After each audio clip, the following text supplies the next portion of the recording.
코로나 거리두기로 위축되기 쉬운 날이지만 그럼에도 불구하고 오늘도 예수님을 잘 믿는 일, 그 사명을 감당하는 승리하는 하루가 되시기를 축복합니다.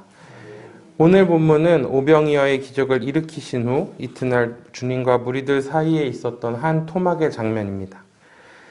많은 무리들이 오병이어 기적 이후 예수님을 찾아다녔습니다. 그리고 배까지 타고 예수님을 쫓아와 갈릴리 호수 건너편에서 주님을 다시 만나게 된 것이지요. 그들은 무척이나 반갑게 주님께 인사합니다. 랍비여, 언제 여기 오셨습니까? 그러나 주님께서는 이들의 마음을 꿰뚫어 보셨습니다. 이 사람들이 자신을 찾아온 것은 떡을 먹고 배부른 까닭이기 때문이라고요. 어쩌면 사람들의 반응은 당연한 것일 수도 있습니다. 선교지에서 사역을 하다 보면 먹을 것이나 구호 물품을 들고 찾아갔을 때 사람들이 구름처럼 몰려오는 것을 쉽게 봅니다. 그렇게 모인 사람들은 예배도 뜨겁게 잘 드리고 은혜가 넘치는 자리인 것처럼 그런 마음을 갖게 할 때가 있습니다. 그러나 그때 잘 분별해야 합니다. 그 사람들의 모임의 목적과 중심이 어디에 있는지를 구별할 수 있어야 합니다. 물론 그런 도구들을 통해 사람들을 만날 수 있는 기회가 제공돼야 하지만 거기서 끝나서는 안 될 것입니다. 예수님께서는 오늘 무리들에게 말씀하십니다. 그리고 우리는 그 말씀을 나에게 주시는 말씀으로 기억하며 가슴에 새겨야 할 것입니다. 우리 27절 말씀을 한번 다시 함께 읽도록 하겠습니다. 썩을 양식을 위하여 일하지 말고 영생하도록 있는 양식을 위하여 하라. 이 양식은 인자가 너희에게 주리니 인자는 아버지 하나님께서 인치신 자니라. 아멘. 주님께서는 무리들에게 썩을 양식을 위하여 일하지 말고 영생하도록 있는 양식을 위하여 하라 라고 말씀하십니다. 그리고 그 양식은 하나님께서 직접 인치신 예수님께서 우리에게 주시겠다라고 말씀하시는 것이죠.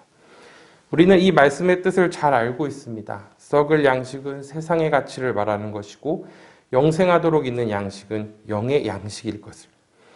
그 영원한 양식을 주님께서 우리에게 주시겠다 약속하시는 것이지요.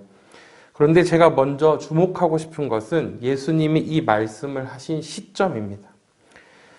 예수님께서 무리들에게 오늘 이 말씀을 하시기 전 요한복음 6장 2절을 보면 큰 무리가 따르니 이는 병자들에게 행하시는 표적을 보았음이라 라고 기록되어 있습니다. 처음에 무리들이 주님을 찾아왔을 때도 병자를 고치는 표적을 보이신 뒤였습니다. 그러나 그때는 주님이 자신에게 찾아온 무리들에게 썩을 양식을 위하여 일하지 말라라고 말씀하시지 않으셨습니다.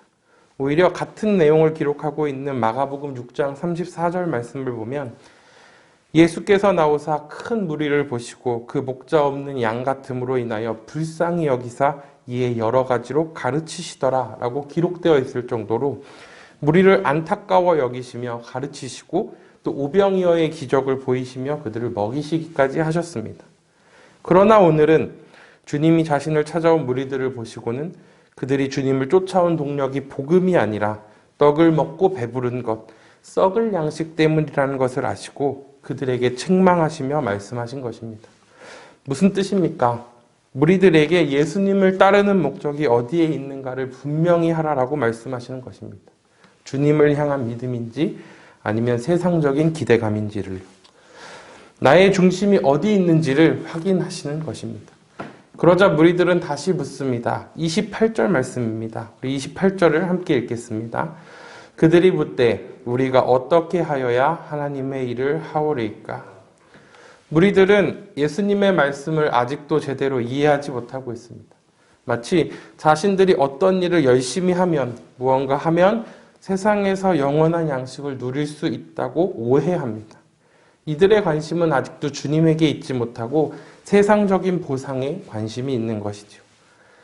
솔직히 우리를 돌아보면 우리도 흔히 이러한 착각을 합니다.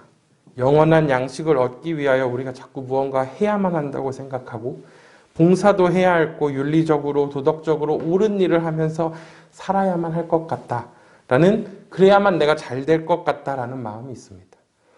물론 좋은 일들 해야 합니다. 그런데 여러분, 그 마음의 중심을 한번 내 스스로 잘 살펴보시기를 바랍니다. 예수님을 따르는 목적이, 나의 열심의 목적이 어디 있는지 말입니다.